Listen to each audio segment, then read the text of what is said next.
Good evening, ladies and gentlemen. Today, we're expected. We have Mr. Abhishek Lodha to guide us on what he sees the industry going forward. Where he's going to tell us about his 15-year sort of plan. We all know that Lodha's sort of been the flag bearer for the real estate industry. He, I dare say, does more work than most of us put together. He's the one who's achieved $1 billion of sales. He's sort of built the organization which sells from, say, which ranges from, say 20 lakhs up to upwards of 100 crores, which is sort of across the entire ticket size. And we look forward to sort of hearing from him. So his expertise promises to be sort of the flag bearer or the beacon for us to follow. And he's already in the building, so we expect him to join us soon. Until then, may I please request Mr. Baman and I to come on stage and share his thoughts about what he thinks about how the Lodha Group is done and what sort of fill in until then.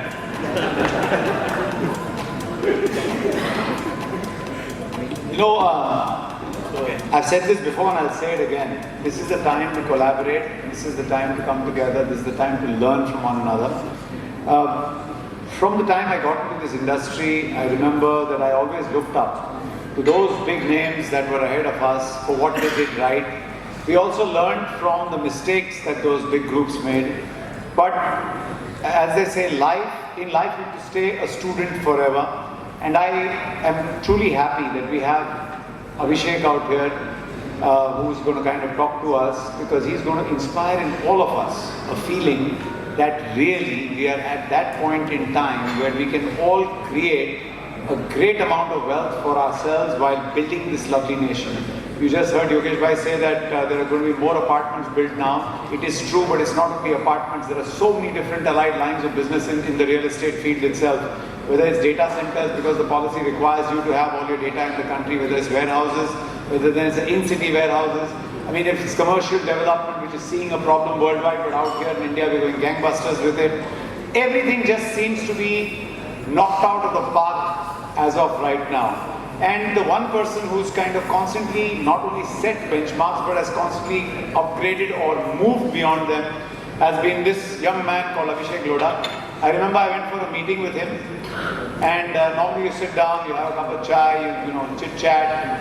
Yeah, he had exactly 3.5 minutes to talk to me, and he was actually timing himself. And while at that point of time, it was quite a, how do I say this, not exactly the common or the normal meeting that I had. It is only a long time after I understood that when a calendar gets full and still someone makes a time to meet up with you, it really is a sign of great respect being offered to you. I am thankful to him for, this is the third or fourth time that he's been speaking to us at CREDAI. That really shows his heart is in that right place to state that every one of us can learn from the other. And I assure you, he's a very soft-spoken guy, but every word that he says will carry its weight in gold, or much more than that. He will guide you on the way he looks at things. And I will repeat one of the things that he had said long back. We builders used to crib about the fact that, look, is it our fault if we did not get the approvals? We did it all right, but we failed because of somebody else's mistake. And I remember what he had said at an event. He said, finally to the customer, it should not matter. The problems are what you are being paid for to resolve. If you cannot solve them, you do not need to take, or you do not deserve to take that money. He didn't say it in those words, but what he said is, the customer cannot be aware of your problems. The customer pays you, he deserves what he has been assured, what he has been told, and in the time frame that he has been told, he will get it. So that stayed on with us, and then for a lot of times my partners and I, whenever we sat down, we kind of discussed. There are a few luminaries we followed over time. There was our past president, Mr. Niranjan Hiranandani, who kind of really was a shining beacon, or is a shining beacon even today. And let's give it up for Mr. Abhishek Lodha. Come on guys, I spoke so much about him. Thunders now. just so that you know, I've been holding fort for you out here. Abhishek, listen to me. Just so that you know, I've been holding fort for you out here and saying all the nice things that I deserve, I believe you do deserve. So please, I do not know, you're going to invite him again? No more fellas, please come. All right, Abhishek, can we request you to please come on stage and share with us the vision that has made Lodha what it is. We're all eager. Come.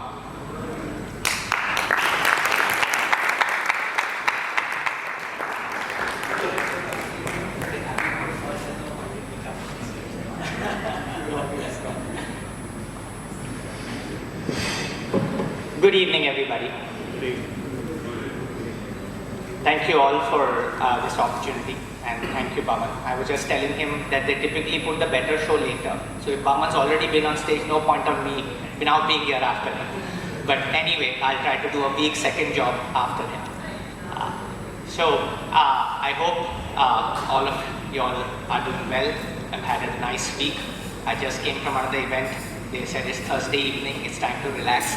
I said developers only get started on Thursday evening. It's a privilege to be amongst all of you.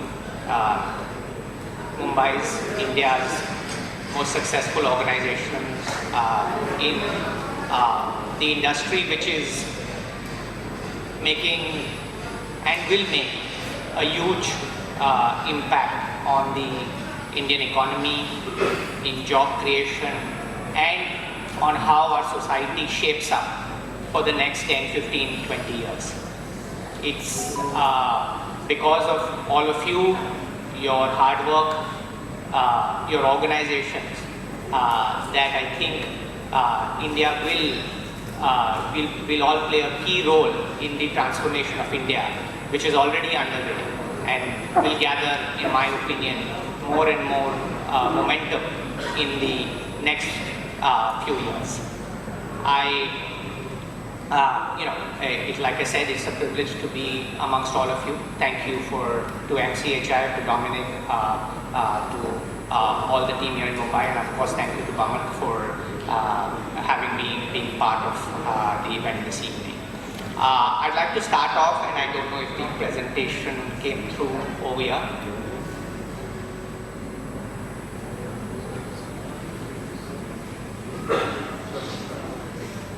So with everybody over here,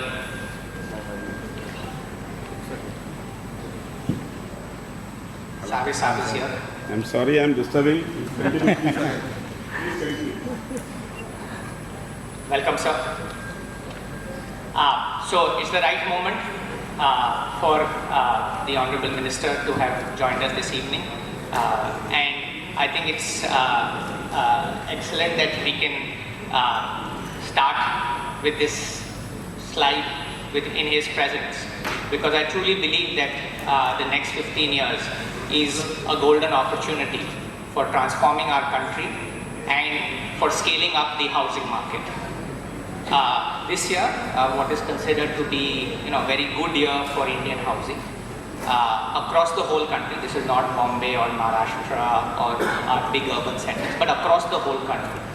If you take the total number of homes which are going to be sold by a developer to a third party, so it excludes a home which is built by people for themselves, because it's very difficult to get that data.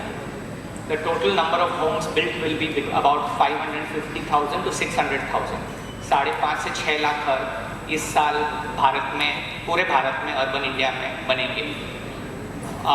China में this year is considered to be a terrible year. The industry is being wiped out, developers are going bankrupt, the industry is in a complete mess. They this year are expected to sell about 11 million homes. So India in its best year will do 1/20th of what China is doing in its worst year. So that is the scale of the opportunity. We are not China.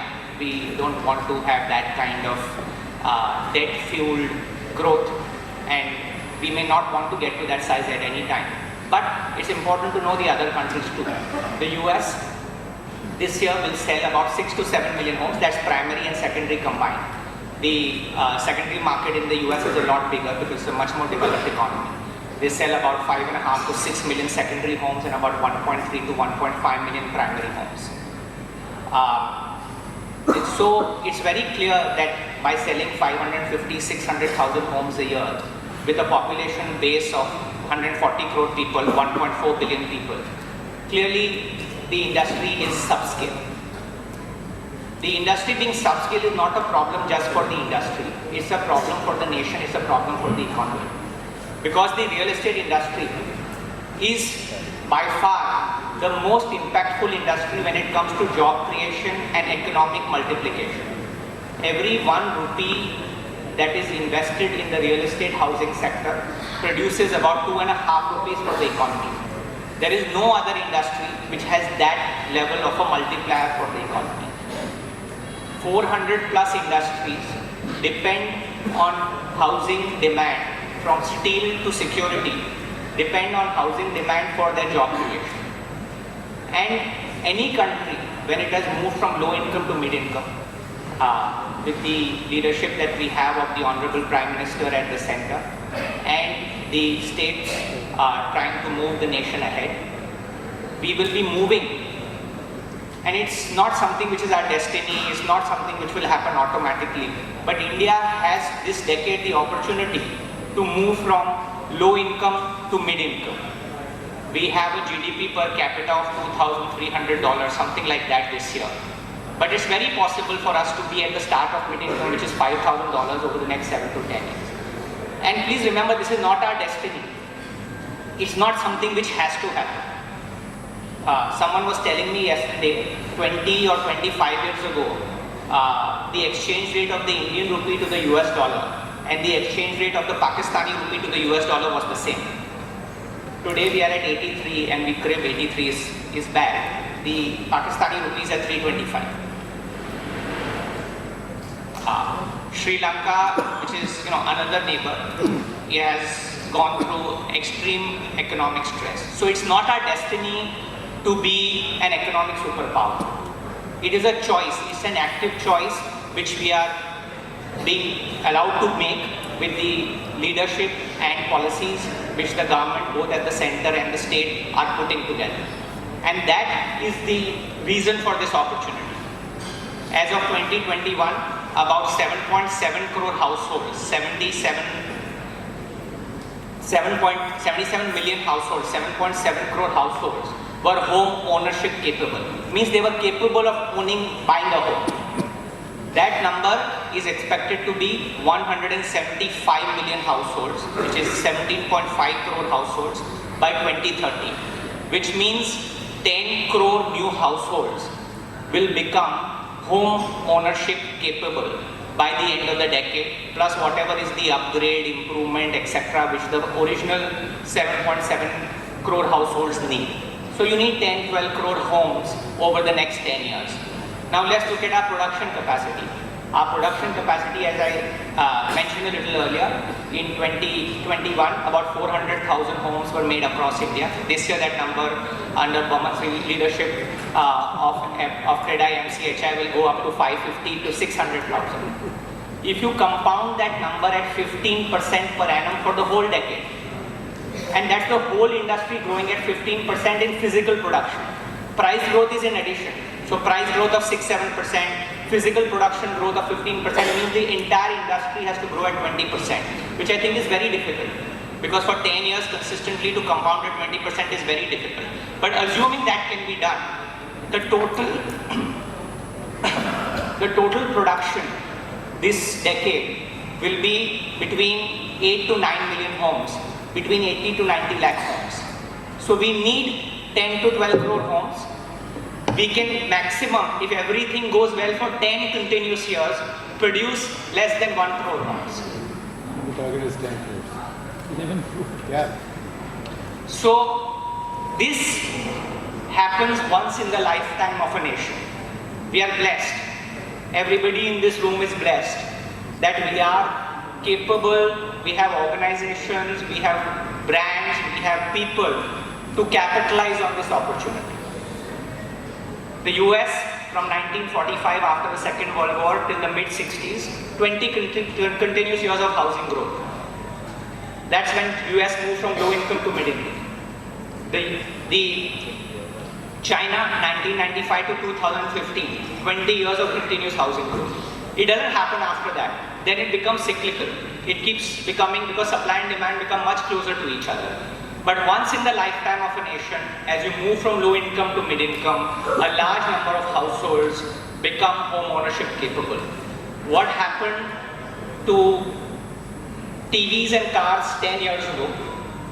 Because suddenly a large number of households could afford TVs and cars.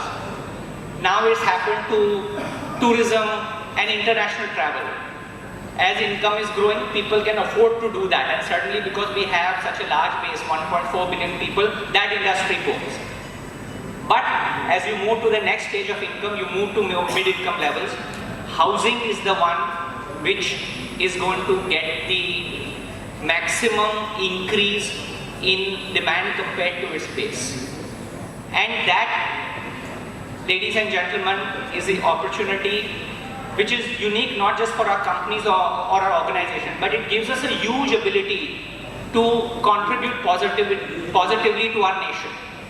The jobs we can create, the environments and spaces that we can create which shape how our society thinks, how people behave. The ability for us to make sure that India truly becomes a country which is inclusive in its growth, because when a person lives in a good environment, works in a good environment, they feel good about the nation. So we have a huge opportunity. The fact today is that about 200 million people are employed in agriculture. About 20 crore people are in agriculture who should not be in agriculture. And for them, the first step from rural India to urban India is on the construction field. It could be on an infrastructure side or it can be on a housing side. So India's entire transition is going to be driven by what we do in housing. We have to remember that अरे 10 करोड़ घर चाहिए, 1 करोड़ भी नहीं बनेगा, चलो prices बढ़ाते हैं. We'll kill ourselves because this is a once in a lifetime opportunity. We have to be disciplined. We have to scale the industry, because only by scaling the industry will we fulfill the potential, the destiny, the opportunity that we have for, of course, growing our own organizations, creating whatever metric of success you use, turnover, market cap, blah, blah, blah. But most importantly, creating and contributing to India's development. So this is, very simple. It is India's global golden opportunity, and it is the housing sector, which is the sunrise sector, which I think, over time, the government, the media, and society at large will gradually but surely recognize. How do we do this growth? What is it that we can learn from the lessons of the past? Typically, you grow, you make mistakes, you learn, you fall a little bit, and then you have the next stage of growth. I would say thankfully or frightfully, we've gone through it before growing. We had demonetization, we had RERA, we had GST, we had IL&FS blowing up, we had the NBFC crisis. Everything has happened before we started growing. So it's our choice whether we learn or we don't learn. But I think, the nation is headed in a direction where it's the right thing for us to learn and to make sure that the next stage of growth is a growth which is sustainable. It is contributing positively in all those things that we are capable of contributing to. So it's, I think, from my perspective, I'll just share, how we think about it, and hopefully, it resonates with some of you. I think the three things, that scale of the opportunity is so large that however capable each one of us may be, or our immediate family members may be, we can't fulfill it. We have to scale up our organizations, we have to invest in training, not just at the lowest levels, but also at the mid-level and the top level. We have to work with the best institutes to start up programs where they can turn out managers and leaders who are capable of serving this industry well. And that is very, very relevant because I think the biggest problem in this scale up is going to be of people. I think the organizational capability and the people capability is missing meaningfully in this industry. And I don't think even yet we are making the investments in branding our industry as a place which is credible, professional, transparent, which is what is needed to attract good talent. Because people have a choice of going to so many industries. Why will they come to real estate? Unless we can convince the talented young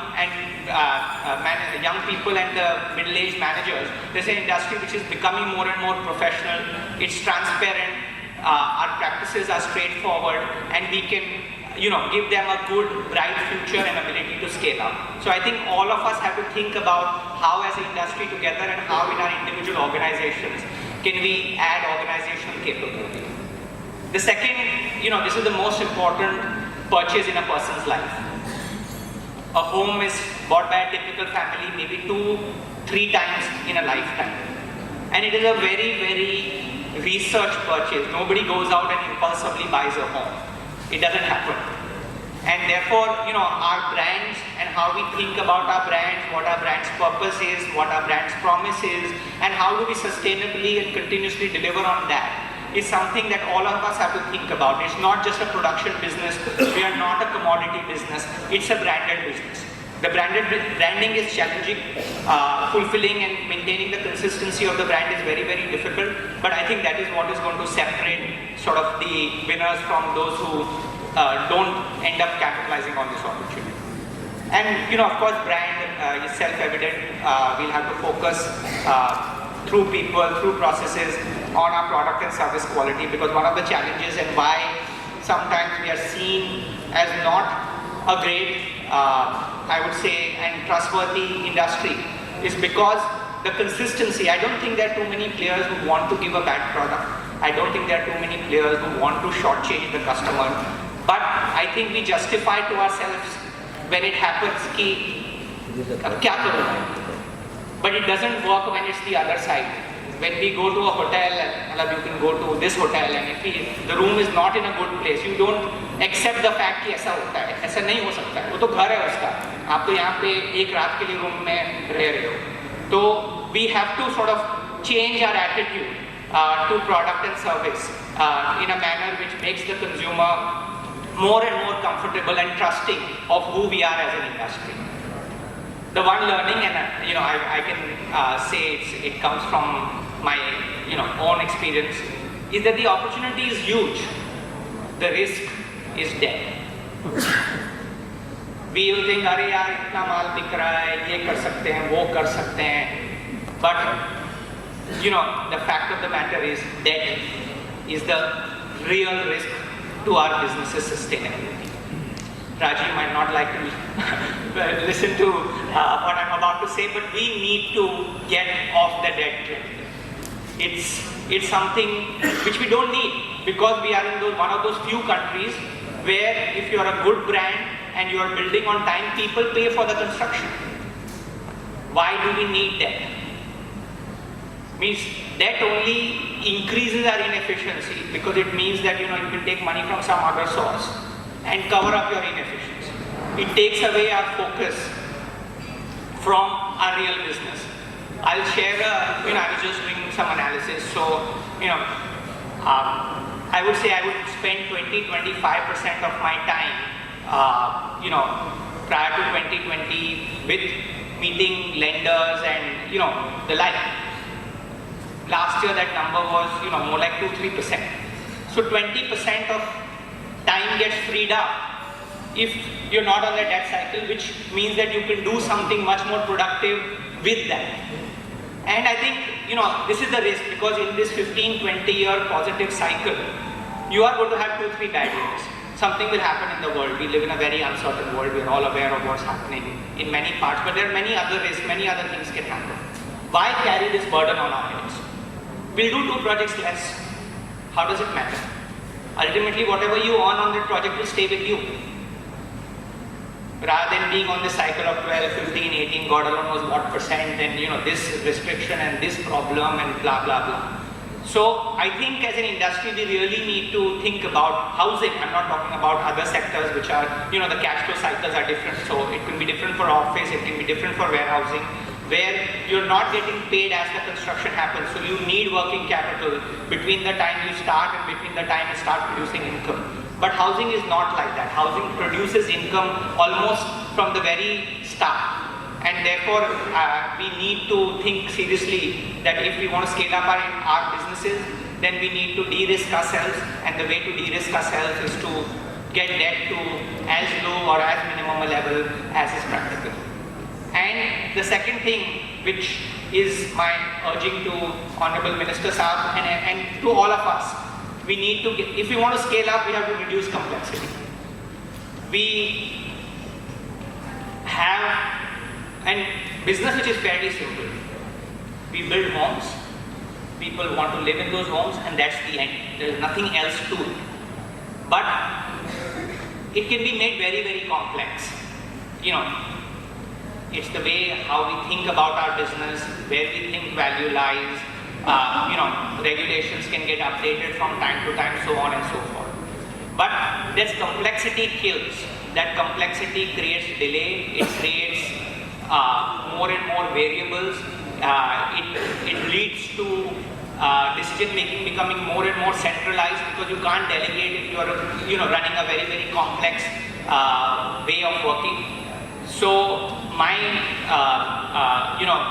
belief is that we may give up the last 2% of value on an Excel sheet. In reality, we won't give up anything, because if we make our organizations focused on the real outcome, which is deliver good homes and service the consumer, and reduce other kinds of complexity. We may give up 2% FSI, we may end up with some other so-called compromises along the way. But if we can reduce complexity and we can reduce debt and we can increase people capacity and increase brands, that I believe, given the context of the golden opportunity that we have for the next 15 years, I think all of us in this room can grow 10, 15, 20 times over the next 10, 15, 20 years and really make a meaningful difference, not just to scaling our organizations and creating value, but really making a big difference to our nation. So once again, thank you all for the opportunity to be amongst you this evening, and I wish you the very best as you take advantage of this golden opportunity ahead. Thank you.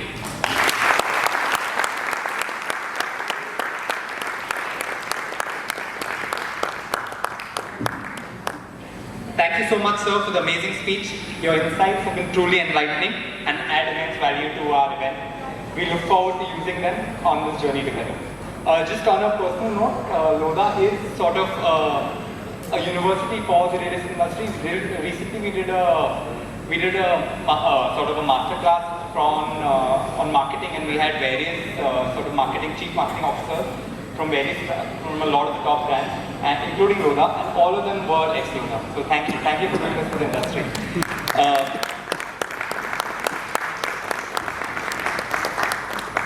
May I please request our philanthropist, Shri Sushraji Nahar, Senior Vice President of CREDAI-MCHI, and the young and dynamic Shri Nitin Mittal, Managing Director of Canist Aluminium Foamwork, to join us in felicitating Mr. Abhishek Lodha.